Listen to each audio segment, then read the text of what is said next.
Russia says it is stepping up efforts to mediate rising tensions in West Asia as fears grow of a wider regional conflict involving Iran, Israel and the United States.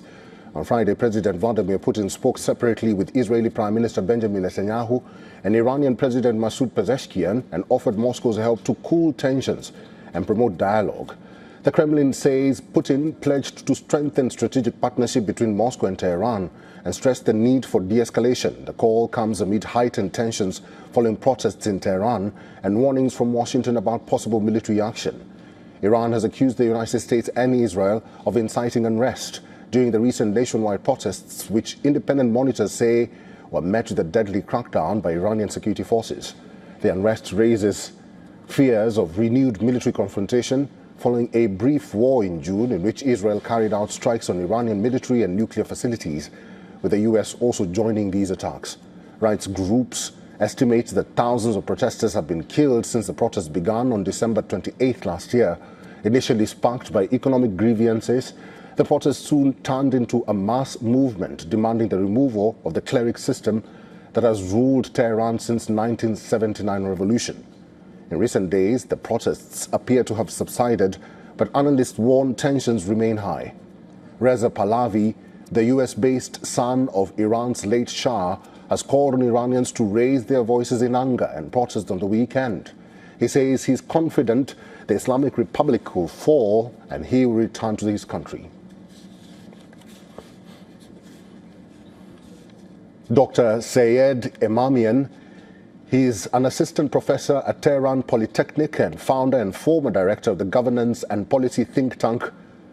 Dr. Emamian, thank you very much for your time and welcome to the show. Let me just begin by asking you, what gives the Russian President Vladimir Putin the upper hand when it comes to Iran and their issues? Thank you for inviting me again. Actually, Russia and China both, and also some other emerging economies like I would say India, are very much concerned about the security of the West Asia, and particularly with regards to the supply chain of the energy security from the region.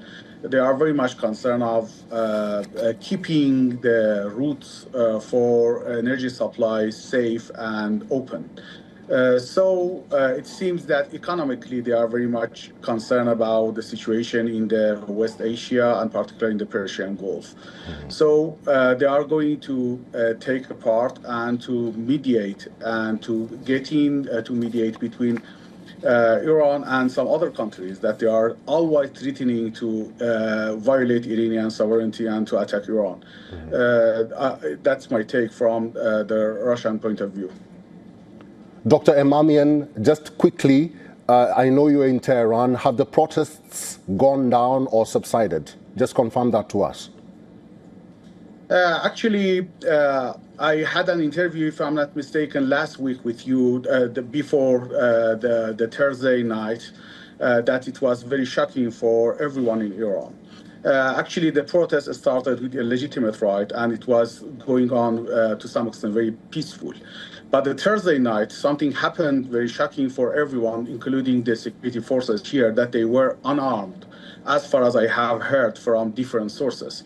The kind of the ISIS-style terrorist attack was well operated by, they called Mossad agents inside Iran, as has been framed by several Israeli officials, and also Mike Pompeo, the Mossad agent, was very active inside Iran. And in that night, something happened that has been called in Iran the Iranian 9/11.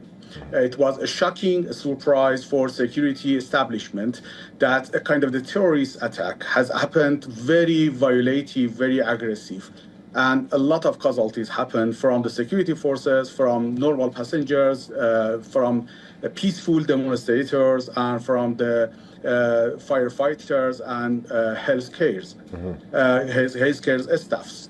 And several damages happened for the public buildings, private shops, private cars, and something that was very shocking for everyone. But since then, since Thursday evening and then Friday evening afterwards, everything is to some extent very peaceful, under control from security point of view. And as far as I have been talking with my colleagues across the country, almost all the cities have been to some extent very calm, and processes has been ended because the terrorist groups was very few amongst the peaceful demonstrators, and something that they have operated in that evening and the day after was very shocking for everyone, and now is the matter of the national security. But as far as I have heard, I have been in touch with several colleagues across the country. Last week, everything has been under control, and almost all cities are very peaceful now, and the normal life is going on.